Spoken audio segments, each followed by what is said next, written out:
오늘도 우리 하나님의 큰 은혜가 함께하는 귀한 하루 되시고 말씀으로 승리하시기를 축복합니다.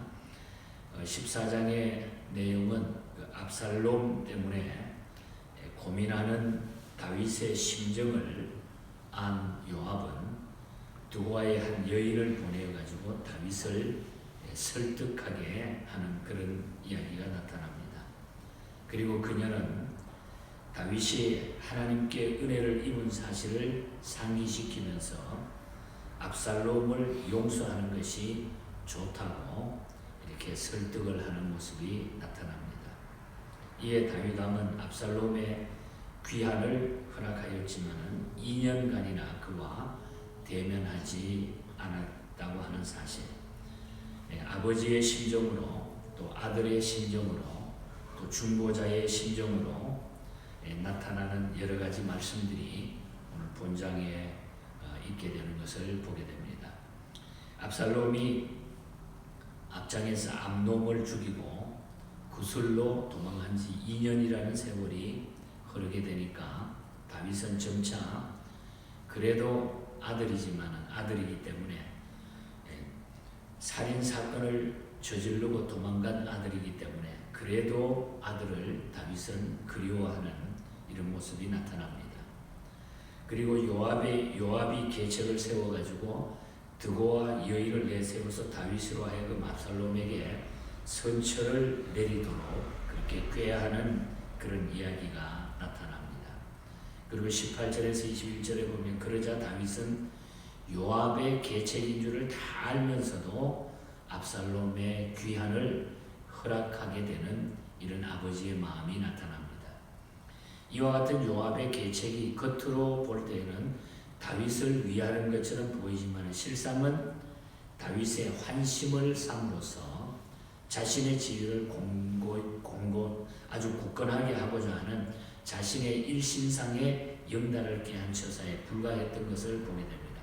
그러니까 요압은 요압대로 자기의 위치를 다지면서 또 이렇게 일을 진행해 나가고 또 다윗은 아버지로서의 또 그런 마음을 갖게 되고 그리고 압살롬은 또 아들로서 어떻든 끊을 수 없는 이런 관계들을 나타내면서 일의 진행이 이루어지는 것을 우리는 보게 됩니다.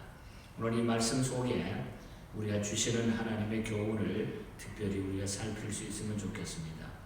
압살롬을 데려오라고 하는 다윗의 명령이 21절에 가서 보면은 떨어지게 되죠. 이 이야기를 다 듣고 나가지고 이러한 다윗의 허락은 전혀 의외적인 것은 아닙니다. 다윗의 마음은 이제 어느 정도 압살롬에 대해 가지고 그 마음 아픔과 아버지로서의 그 마음이 압살롬을 향해 있었다고 하는 사실을 우리가 읽을 수가 있습니다. 우리는 이러한 마음에서 아버지의 마음을 읽을 수 있다는 것입니다. 비록 자식이 자기의 뜻을 거역했을 뿐만 아니라 자기에게 깊은 상처를 입혔음에도 불구하고 아버지는 자식을 사랑할 수밖에 없다고 하는 것입니다. 그 마음이 여기에 나타납니다. 여기에는 논리나 이성도 있을 수가 없는 거죠. 아버지와 아들과의 관계 속에 나타나는 그 사랑입니다. 비록 아들이 범죄했을지라도 아버지의 사랑은 모든 죄와 허물을 덮어줄 수 있는 무한한 사랑이라는 것입니다. 우리가 이 말씀을 통해서 인간의 부성에도 이러할진대 하나님의 사랑은 더 귀한 사랑이라는 것입니다. 사람도 이렇게 부모와 자식 간에 이런 사랑이 있는데 하나님은 우리를 더 깊이 사랑하신다는 거죠. 우리가 잘못되고 넘어져도 하나님은 우리를 일으켜주시고 그 사랑이 항상 우리에게 있다고 하는 사실. 그래서 우리는 이 말씀을 통해서 다시 한번 부모의 사랑과 하나님의 사랑을 기억하면서 우리의 잘못을 그렇게 저질렀는데도 불구하고 하나님은 우리를 다 용서해 주시고 우리를 받아주신다고 하는 이 사실입니다. 그래서 압살롬을 데려오라는 다윗의 명령이 있기까지 요압을 통해서 드고와 여인이라고 하는 사람이 중재자의 역할을 감당하는 내용이 1절부터 17절까지 쭉 나타나고 있습니다. 다윗이 아들 압살롬을 사랑해서 돌아오게 하려 했지만은 사실 돌아오게 할 명분이 있어야 했고, 압살롬도 아버지의 집으로 돌아오고 싶었지만은 자기의 힘으로는 도저히 돌아갈 명분이 없었다는 거죠. 아버지로서 아들로서. 바로 이때에 다윗과 압살롬을 화해시켜줄 중재자로 등장한 사람이 바로 드고아 여인이었던 것입니다. 구체적으로 이 드고아 여인이 누구인지는 모르지만은 어떻든 하나님께서 보내신 사람, 하나님이 하시는 일이죠. 물론 이 책략은 요압이 세웠지만은 실제로는 나서서 활동하고 일을 진행시킨 사람은 드고아 여인이었다는 것입니다. 이 드고아 여인은 매우 지혜로운 중재자였습니다. 다윗의 동정을 사기 위해서 자신을 뭐라고 그럴까? 5절에 보면 과부라고 소개를 하고, 자기에게는 두 아들이 있었는데 어느 날 형제끼리 싸우다가 우발적으로 형이 동생을 죽였는데 살인자는 반드시 죽여야 된다고 하는 율법에 의해 가지고 이웃 사람들이 그 형을 찾는다, 그런 얘기입니다. 찾아가지고 죽이겠다 하는 그런 얘기입니다. 그렇게 되면은 자기 가문은 대가 끊어진다, 이렇게 호소를 했습니다. 만약에 그런 일이 그대로 진행이 되면 가문의 대가 끊어진다, 이렇게 이 여인이 호소를 했습니다. 다윗은 진이도 알아보지 않은 채 그 여인의 아들이 죽지 않도록 보호한다고 하는 이야기를 들려줍니다. 내가 그 일을 책임지고 해결해 준다. 여인은 이 사건을 이용해 가지고 압살롬을 데려오기를 결국 요청하게 됩니다. 다윗의 이야기죠. 그 아들들의 이야기입니다. 이러한 행동은 목숨을 건 행동이었습니다. 드고아 여인으로서는. 다윗이 노여워하면서 반드시 노여워해가지고 이거 무슨 이야기냐 하고 다윗한테 죽을 수도 있는 생명을 건 그런 입장이거든요. 그런데도 그는 목숨 건 중재의 일을 훌륭하게 이 여인이 해냈다고 하는 사실입니다. 이것은 어떻게 보면 예수님의 중재 사역을 예표하기도 한 메시지라는 것입니다. 드고아 여인이 죄인인 우리 편에 서서 중재자가 됨으로써 하나님의 공의를 실현케 하심으로 하나님과 인간 사이를 화해시켜 주셨다고 하는 것. 어떻게 보면 우리는 살인죄를 보다도 더한 못된 죄악 속에 사는 우리들이지만 예수 그리스도를 통하여 화해해 주시고 중재자를 예수 그리스도를 통해서 하나님과 우리 사이에 막혀져 있는 모든 담을 걸어주시는, 화해해 주신 이러한 귀한 뜻이 이 말씀 속에 담겨져 있다는 것입니다. 그래서 우리는 이 말씀을 통해서 나 같은 죄인도 우리 같은 못난 사람도 예수 그리스도를 통해서 하나님의 자녀가 됐다고 하는 것, 새롭게 됐다고 하는 것, 이것을 우리가 하나님 앞에 감사할 수 있어야 된다는 것입니다.